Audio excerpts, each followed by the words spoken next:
മുത്ത അസ്സലാമലൈക്കും. പിന്നെ ഞങ്ങൾക്കൊരു കാര്യം പറയാനുണ്ട്. എന്ന് പറഞ്ഞെങ്കിൽ ഞാൻ ഒരു വീഡിയോ കാണിച്ചു തരാം. ഞാനിപ്പോൾ ഈ നാട്ടുകാരെല്ലാം എന്തിയോ പറയേണ്ടത്, കാരണം ഇതൊന്നും ആരും നോട്ട് ചെയ്യൂല, ആരും ശ്രദ്ധിക്കൂല. ഞാൻ ജസ്റ്റ് ആ വീഡിയോ വേണമെങ്കിൽ ഒന്ന് പ്ലേ ആക്കി തരാം. എനിക്ക് കാക്ക് വയ്യ, കൈക്ക് വയ്യ, പ്രശ്നമില്ല, വിട്ടേ. വയസ്സായവരിൽ അവരെങ്ങനെങ്കിലും ജീവിച്ചോട്ടെ, അവർക്ക് വേറെ മാർഗ്ഗങ്ങളില്ല. ചിലപ്പോൾ വീട്ടിൽ നിന്ന് വരെ പുറത്താക്കിയ ടീമായിരിക്കും. നിങ്ങൾ ചിന്തിക്കേണ്ടത്, നിങ്ങൾ ശ്രദ്ധിക്കേണ്ടതായ കാര്യങ്ങളാണ്. പറ്റുമെങ്കിൽ 1, 2 അല്ലെങ്കിൽ 10, 20 പറഞ്ഞിട്ട് കൊടുക്കുക. അത് നമ്മളോട് പഠിച്ചാൻ പറ്റില്ല. അല്ലാതെ ഓൻ്റെ ജീവിതമാർഗ്ഗത്തിൽ ഒരു കഞ്ഞീടല്ല വേണ്ടത്. നിങ്ങൾക്ക് ലെവലേശം ഒരു ബുദ്ധി എന്ന് പറഞ്ഞ സംഭവമില്ലേ? എന്തിന് ഈ നാട്ടിൽ അല്ലെങ്കിൽ നമ്മൾ ഈ ഈ ഈ എന്ത് നിങ്ങളോട് ഞാൻ പറയണ്ടേ, ഈ സൊസൈറ്റിയിൽ എന്തെല്ലാം നടക്കുന്നുണ്ട്.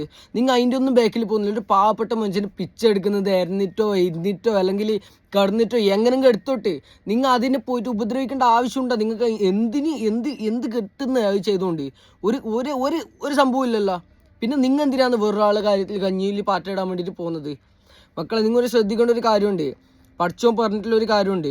ഒരാളെ നമ്മൾ മനസ്സാലെ വേദനിപ്പിക്കാനോ ഒരു ഈനെ കൊണ്ട് ചെയ്യാനോ ഒന്നും ചെയ്തുകൂടാ. എനിക്ക് എന്തെന്ന് പറയേണ്ടത് മനസ്സിലാണ്. ഞാൻ വീഡിയോ കണ്ടിട്ട് ഇവിടെ നമ്മൾ ഈ ജനറേഷനിൽ ജനിച്ചു പോയതാണ് നമ്മളെ ഏറ്റവും വലിയ പ്രശ്നം എന്ന് പറയുന്നത്. കാരണം ഒരു മനുഷ്യന് ഈ രാജ്യത്ത് ഇങ്ങനെ പിച്ചെടുത്തിട്ട് പോലും ജീവിക്കാൻ പറ്റുന്നില്ല പറഞ്ഞാൽ നിങ്ങൾ എന്തിന് ജീവിക്കുന്നത്?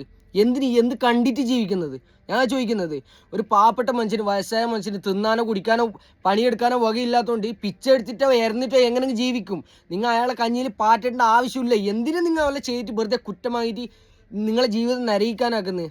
എന്തല്ലോ ആ വീഡിയോ കണ്ടിട്ട് എനിക്ക് കുറേ എണ്ണം ഷെയർ ആക്കാനും വൈറലാക്കാനും ഒരവസ്ഥ കേട്ടോ നിങ്ങളല്ലോ. നിങ്ങൾ ഈനങ്ങാട്ടി കഷ്ടപ്പെട്ടിട്ട് നന്നാവും. എല്ലാവരും നന്നാവും. ഒഴിവാക്ക്. ഇനിയെങ്കിലും മനുഷ്യന്മാരായിട്ട് ജീവിക്ക്.